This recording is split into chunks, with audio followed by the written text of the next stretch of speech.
that the Bible's Elohim stories are a retelling of the Sumerian Anunnaki stories. This is so easy to do. I think anyone can really now. You can buy the Enuma Elish on Amazon, or you can even download it online pretty much for free.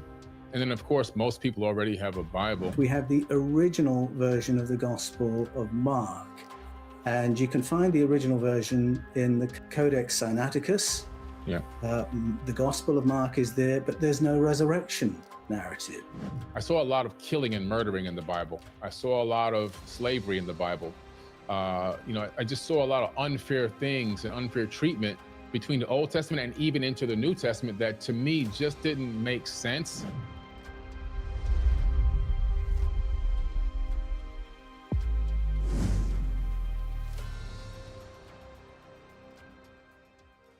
So obviously, the reason why we started this podcast. Rent a furnished private room with utilities and Wi-Fi for less than $135 a week with Pad Split.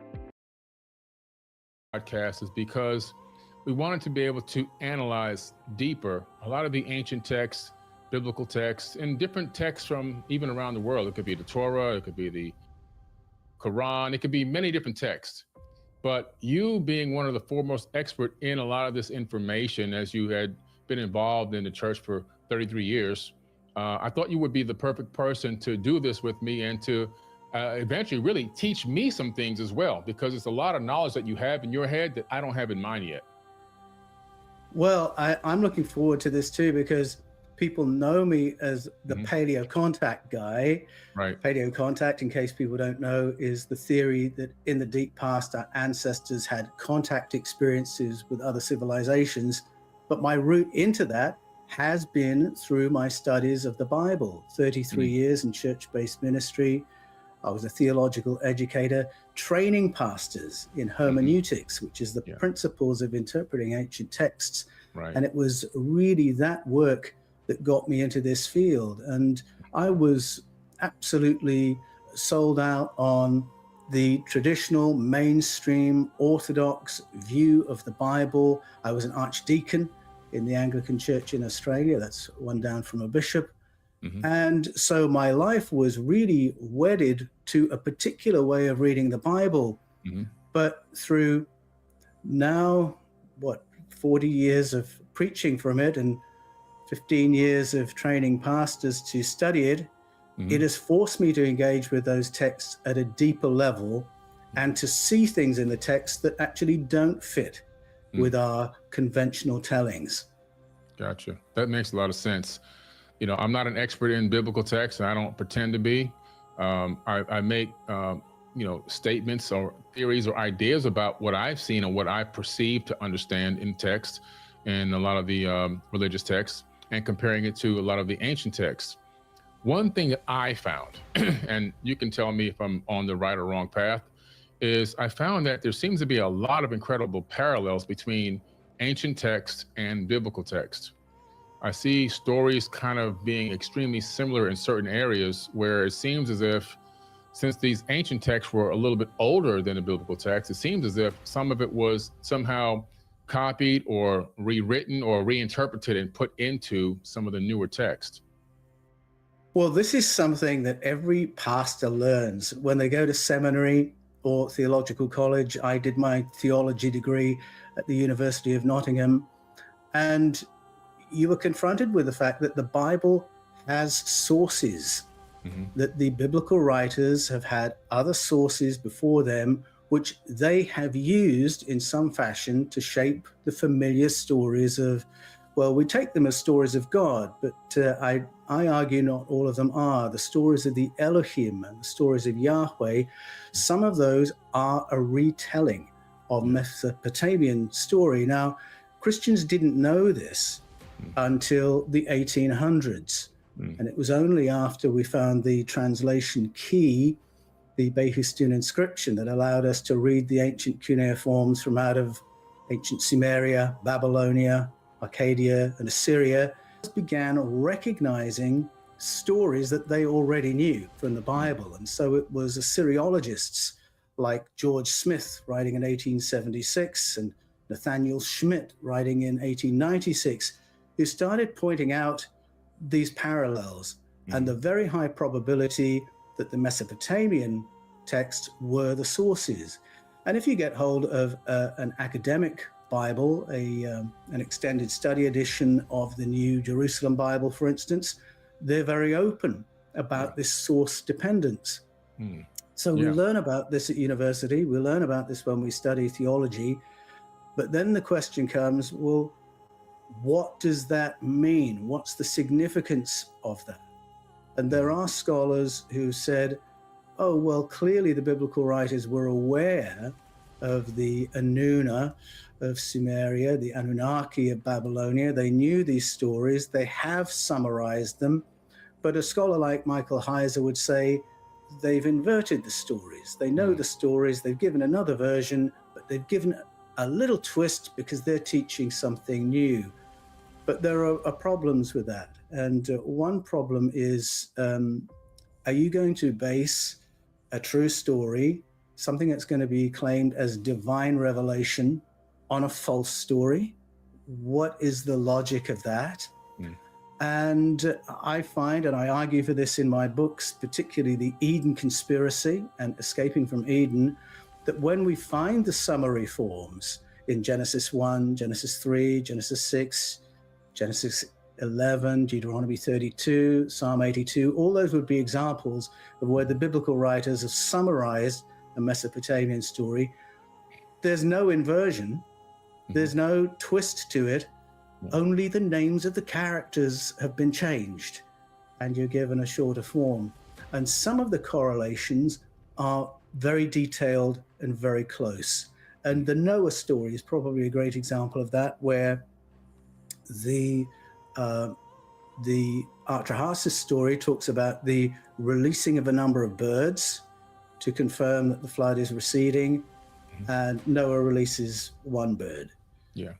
In the story of the flood, across all the cultural tellings of that story in Mesopotamia and into the biblical story, there's only a 4% variance of the volume of that escape vessel given from all the measurements that are in those texts. So the dependence is very, very clear. And the question I ask in my books is, what are the implications of acknowledging that the Bible's Elohim stories are a retelling of the Sumerian Anunnaki stories? And the Eden series really follows the logic of those questions. Yeah, absolutely. I was going through the Enuma Elish and really combing through it up and down, inside and out. And then I saw just a lot of similarities between the Enuma Elish and the Genesis story. And I was just like blown away that these correlations or these similarities were so extreme. And if I don't know if you were going to go into that today, but I did have a little bit of a breakdown that I wanted to go over. Sure. Yes, feel free. The one that struck me on my most recent reading is there are even names that correlate. Asherah in the Bible is Asheri in the Enuma Elish, and they are credited with exactly the same things. So I think you're on the money there, Billy. Yeah. Even Marduk is, or depending on how you want to pronounce it, Marduk or Marduk, he's in the ancient Sumerian tablets, specifically even in the Enuma Elish, but he's also in the Torah and he's also in the Bible. So we see this name carried over from even much more ancient text that goes back thousands of years, which is pretty interesting. Yes, it is interesting. And see, all those things were being spotted back in the 1800s. So it's known at an academic level. Pastors come across this information while they're being trained, doing their theological degrees and their higher degrees. But unfortunately, information doesn't filter down into the rank and file of the churches. So when you start speaking about this publicly, it comes as a huge shock to a lot of mainstream Christians, and you get a lot of pushback from it. And very often I say to people who are giving me pushback, well, go and talk to your theological faculty, get into a locked room with your pastor and ask about what he learned at theological college, and you may be surprised at how much of what I'm talking about is known at that level. Right. Absolutely. I mean, you went through the full process. So if anybody would know, you would know, especially after being involved in the church for 33 years, which is incredible. you know, just a couple of similarities I wanted to break down that I was able to just find. And this is so easy to do. I think anyone can really now, you can buy. Common people around the world are doing supernatural things. They're healing themselves and they're having mystical experiences. The Enuma Elish on Amazon, or you can even download it online pretty much for free. And then, of course, most people already have a Bible, so I think they can kind of go through these. But just a few areas that I saw, for example, primordial chaos and the unformed earth. In the Enuma Elish, tablet 1, lines 1 through 5, when on high, the heaven had not been named, firm ground below had not been called by name, naught but primordial Apsu, their begetter, Mumu, Tiamat, she who bore them all, their waters commingling as a single body. And then if you really analyze that and look into Genesis 1, verses 1 through, chapter 1, verses 1 through 2, it says, in the beginning, God created the heaven and the earth was without form and void, and darkness was upon the face of the deep. And the Spirit of God moved upon the face of the waters. So if you look at the comparisons there, in the Enuma Elish, creation begins with a formless, watery chaos in the Apsu, fresh water, Tiamat, which was salt water, and commingled in the unstructured state. No heaven or earth yet existed by name. And in Genesis, the initial state is similarly undefined. The earth is without form and void, and there is a deep covered in darkness with divine presence hovering over the waters. Yes. And so it's incredible. Yes, the parallels are extremely close. So both narratives begin with the need to separate the waters. So fresh water from salt water. Yes. And I argue this is actually a story of rehabilitation. It's not a creation narrative. It's the rehabilitation of a devastated planet. And the Hebrew phrase for chaos is tohu wabohu, which implies that there was order, but something has happened and now it's in chaos. It's been devastated. Yeah. And then the idea that the heavens appear, again, I argue it's not that the heavens are created, it's that the heavens cannot be seen. That Correct. There's a pall of dust and ash and soot in the atmosphere which has to be cleared. And this picture of darkness and flooding and chaos that has to be returned to order, water separated, land separated from water. It's not just in these two narratives. You can hear it in the Iroquois story of beginnings. Yeah. You can hear it in the Filipino story of beginnings. You can hear it in the Popol Vuh, the Mayan story of beginnings.